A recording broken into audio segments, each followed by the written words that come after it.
and Meredith. Thank you for joining me today. So we're going to talk a little bit about a month in the military child and ways to support the military families in Fairfax County today. So Stacy, I guess first, if you'd like to just tell everyone a little bit about your background and what made you have the position that you have. Sure. Well, I'm part of an active duty military family. My husband's been in for 28 years serving in the Air Force. We've moved 9 times as a family, 16 times as a service member, and my children have attended 6 to 7 different schools so far. So we've landed here in Fairfax County. We moved here during the pandemic in 2020, and that was probably one of the hardest moves I've ever had in my life. And that says something, saying that we've moved a lot. And, the family liaison position came open, just kind of fell in my lap, and it seemed like a perfect opportunity for me. And anyways, I'm family liaison for 2 elementary schools, which is Orange Highland and Sangster. But more importantly, I specialize in military connected students and public education. And I've written a couple books about it, and I've written over 200 articles relating to military kids in public schools. So being a family liaison kind of fell in my lap, and working with Meredith has been a joy. Of all the jobs I've ever had, it's been one of the most fulfilling. So it's wonderful.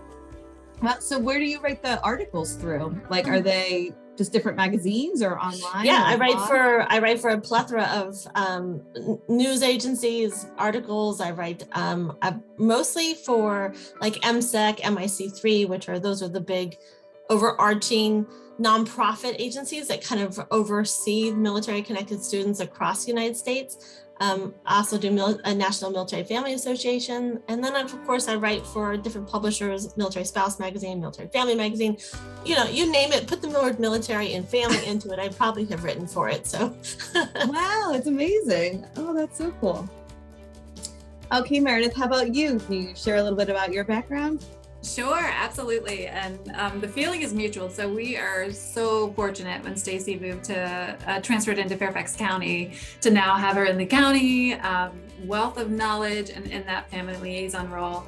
I actually come from a military family. So I was a military dependent. My dad was in the Air Force for 30 years, and I lived it as a youth. So attended 9 different schools, K through 12. And then, so that's really kind of fueled my passion. My husband is a retired Marine as well, so it's just in my blood. It's in my blood. It's a passion of mine.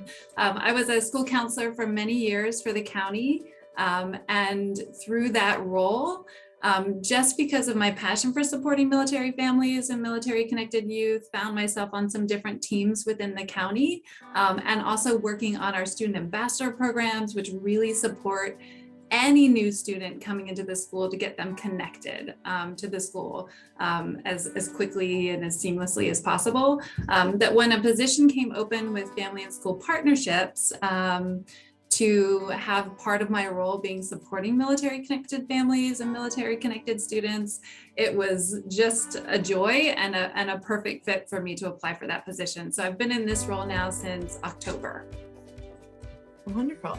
And then since you're just talking about your role, can you give a little bit more detail about like how families find you and what you're doing for these families? Sure, absolutely. So it is a new position. So my title is Family Partnership Specialist, and I work very closely with our school liaison at Fort Belvoir, she supports all of our military families in Fairfax County. So not just those that are stationed at Fort Belvoir.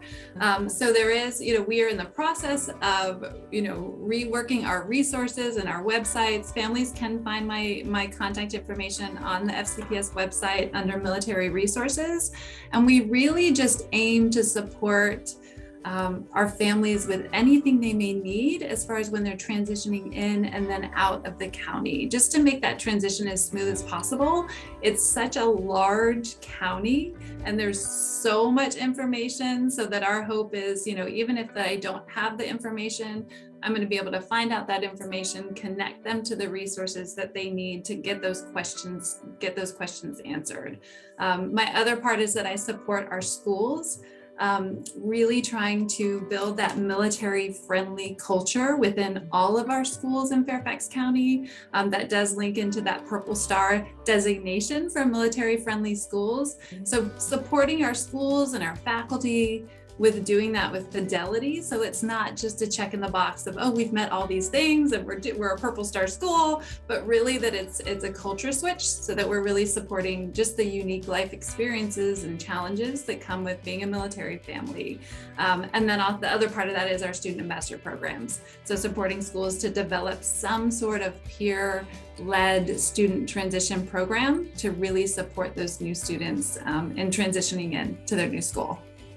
That's wonderful. And Lindsay, I'm going to piggyback on that just so people understand that what Fairfax County Public Schools is doing is kind of on, like, they're setting the trend, because not every school district has someone like Meredith. It's very unusual to have someone like her to be able to coordinate district-wide. So, I mean, Fairfax Public Schools is ahead of the game on this, which I got to just kudos to them, because it's such a large school district that with so many military connected students, someone like Meredith is really kind of so we like to say that, the edge of the sword for a lot of military families moving into the area.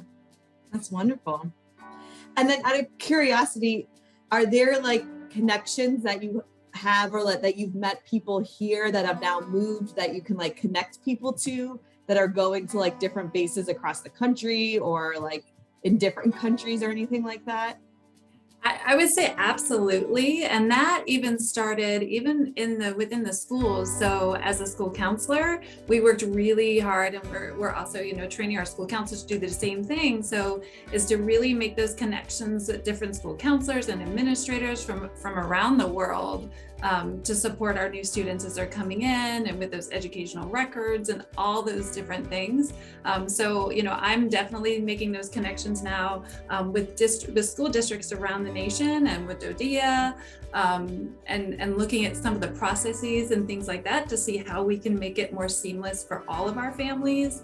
But as well as that's where that educating our staff and our teachers and faculty, so that they as well are going that one step further to make those connections again, to make those, for any of our new students and families, to make that transition more seamless. That's wonderful. And then, so I guess Meredith, this question's for you. Do all schools have family liaisons, or is it like specific pocket areas that have a higher military families that, move into specific areas? So the goal is, so not every school has a military, like a military family liaison, so one that's more focused on our military families. But the goal is for Fairfax County that all of our schools have a family liaison, so that those families and parents and caregivers have someone that they can contact at the school. Wonderful. And then, do you know how many military families are part of FCPS? So we have over almost 14,000, so over 13,500 military connected students that are currently enrolled in Fairfax County Public Schools. So quite a lot, yeah. It's a lot, yeah. I mean, that's bigger than some school districts, so. It is, and I'll say that doesn't include all the ones that have retired or have been military connected. So you want to triple that number, to be perfectly honest with you, who have stayed. So there's a lot of military connected families in here that are not necessarily active duty, but certainly have a connection. Gotcha. Okay, so that number is just for active duty. Mm-hmm. Just active duty, not. I don't even know. Does that include Guard and Reserve, Meredith? It can include Guard and Reserve. Yeah. Okay, so one of the big reasons why we're talking is that April is Month of the Military Child. It's the big celebration. So can you guys, I guess, Stacy, do you want to talk a little bit about specifically at your school, what you're hoping everybody will do to celebrate Month of the Military Child? Absolutely. And we are so excited to be in school this year, to be able to celebrate Purple Up, is what we call it, is Purple Up, during the Month of the Military Child. I think the last 2 years have been tough in Fairfax County just because it's been intermittent, but now we can finally embrace our culture of military connected students. Here at Sangster Elementary School is where I work, and Orange Hunt.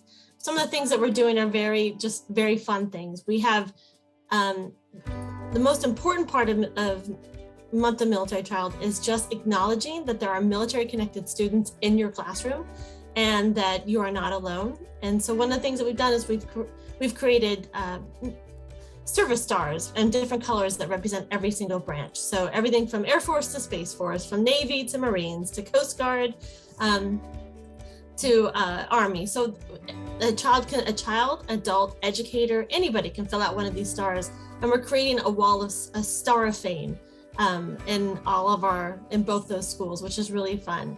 We've also created a thing that's really cool. It's like a time zone clock wall where you can actually put up all the different time zones, and you can on a clock, and a huge map. And I've connected all the different clocks and what time it is across the world, so that you can see that my parent is deployed right now in Poland, because that's a big place where American military is now being deployed. And so you can see what time my dad is located in Poland today, and this is what time it is. Cool. So Germany, Alaska, and all the places that kids are stationed, it's been a very cool experience. And just seeing the faces when kids walk in, this is, yes, I know exactly where that is. I live there. So that we also have, the other idea is just connection, awareness, and education is the other part that we try to theme throughout the month. And that is making sure that teachers are educated on the lifestyle, unique lifestyle that military connected children face, which is we have to navigate and negotiate through multiple state education policies, and then show up and then suddenly be prepared for Fairfax County, which quite frankly can be very tough and very daunting for a lot of military families moving into a school district of this size with this many resources. So those are one things, of making sure teachers are aware that these students are not always at the same level or a different level. We like to call them gaps and overlaps, and trying to make sure that they understand how to support them where they are. And lastly, Spirit Week is coming up, and this is the first time, thanks to Meredith, that I think Fairfax County as a whole is doing an amazing Spirit Week just throughout the entire district. We're all doing the same day, and I think that's going to be really fun. The most important day is April 20th, which is the official day of Purple Up for Fairfax County Public Schools, which is the day we will all wear purple. And we wear purple because it represents every single service color of every branch combined together is purple. So that's why we celebrate. And there's a whole litany of other stuff that we'd like to do. And next year we're going to grow on it, but we're just really happy to be out of the gate this year. Yeah, and have everybody in school. I know I wore my purple sweater today.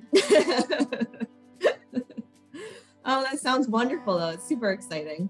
And then Meredith, are there other things going on like countywide that families should know about? Sure, absolutely. We definitely invite folks to look at the website every week. We're working very closely with the Office of Communications and Community Relations, who went out to a couple different schools and took pictures and interviewed elementary, middle, and high school students, military connected students. So there's some updated videos that'll be going out every week on the website. They're just really touching, hearing from the students. We always love to hear from the students, from their perspective of what it's like being a military connected youth. And as Stacy was saying, just that awareness piece is so important. We are excited about our Spirit Week that's happening across the county. We also just sent out morning meeting templates for the Spirit Week. So for our elementary schools, if they want those themed morning meetings to kick off their day, and talking about some of those issues related to military connected youth and moving and resiliency and those type of things. So that's available to our elementary schools. I'm trying to think. I feel like we've been doing a lot in preparation, and our schools are just taking all of our schools are doing different things. You'll probably drive by many schools and see their rocks outside, painted purple, as I've visited different schools this week, and there's breakfasts happening and different special events. One of the ideas, and I think that Stacy came up with this, is a lot of our schools are asking their parents to write letters thanking their students, their children, for their service, which I just think is so touching. So many of our schools are doing that. So a lot of exciting things happening throughout the county. That's awesome. And then, do you guys know, are there good resources? I know for the military families, but also with other kids that maybe aren't in the military but have friends that are moving a lot and things like that. Are there good things to talk to them about, or good resources? Obviously it's not as hard on them because they're not moving, but with people constantly moving in and out, they're going to have friends in and out, especially if you live in a school. My son goes to Orange Hunt. He's got a lot of military friends that are moving this summer. So are there good ways to talk to our younger kids, like first, second grade, about moving and like why they're moving and things like that? I'll take that one only because I've been on both sides, and and so has Meredith too. So she understands too as a child. I have this thing that it is easier to leave than to be left. And I really believe that sometimes the people we leave behind, we leave a void for them. And I think it's tough for kids to kind of understand that. I will say that at Orange Hunt in particular, which I didn't mention before, but the media specialist out there, she is doing Miss Bailey. She's, by the way, a military parent herself. She's putting a huge book display together that references both military and non-military relationships about moving, saying goodbye, how to incorporate new friendships, how to, what it feels like to be lonely, how to include people on the buddy bench. I mean, there's so many great books. As a matter of fact, the PTA just bought a whole bunch of books that I was able to donate to the library about these subjects. So I think when the best things that a child who is non-military can do for themselves when they feel the gap or the void of a military child leaving or a friendship leaving, of anyone, civilian or not, a civilian or military, is to go ask the librarian. There is a million books that can relate to them. And I think relating a story can sometimes help them work through it and problem solve through that. But I mean, we've been on both sides, and leaving is just as hard, and starting over is just as scary as being left. So it's a two-sided coin for sure. And my heart breaks for everyone that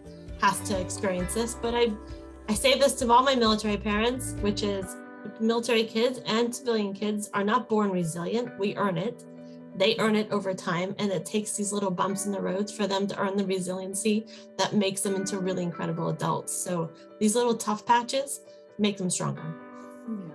Oh, that's excellent. I think that's didn't know amazing. about the library. That's super helpful. Yeah, and I would just add the Parent Resource Center has amazing resources available as well for parents and faculty and staff as well. So if parents are looking for a book or some ideas and some resources, the Parent Resource Center is just amazing.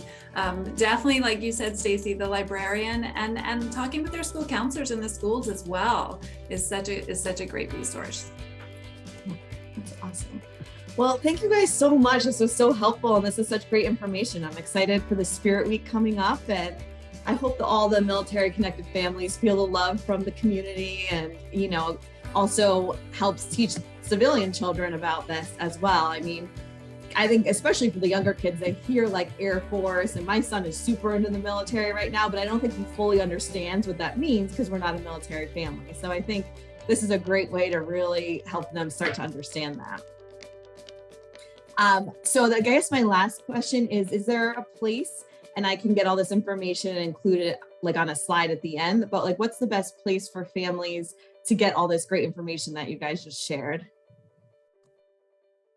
Sure, absolutely. So I will send you the links to the Parent Resource Center, as well as to the FCPS website, which has a lot of information about anything from all the military resources that are available, links to different organizations, as well as information about our student ambassador programs. So I'll be sure to send you that. The website is always a great place. And then if they do want to start within their school, if they're a Purple Star school, reaching out to that point of contact at their Purple Star school is always a great place to start.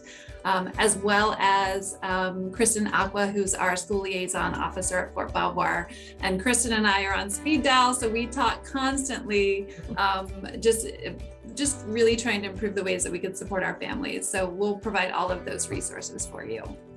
Wonderful. Well, thank you so much for your time. I really appreciate it. Well, thank you very much too. And it's not, we love the fact that civilians want to acknowledge the idea that we're celebrating Month of the Military Child. I know sometimes there could be some military fatigue out there because we've just been through so much and there's other issues going on, but this month is a big month for us and our children. They serve too, whether or not they just didn't volunteer to do it. So yeah. We have issues that we work through every single time we move, and it's really special when school districts like this embrace us, and it's even more special when civilians embrace us. So thank you very much for hosting us. Yes. Thank you so much. Yes, thank you so much. Yeah. You're so welcome. I really appreciate your time.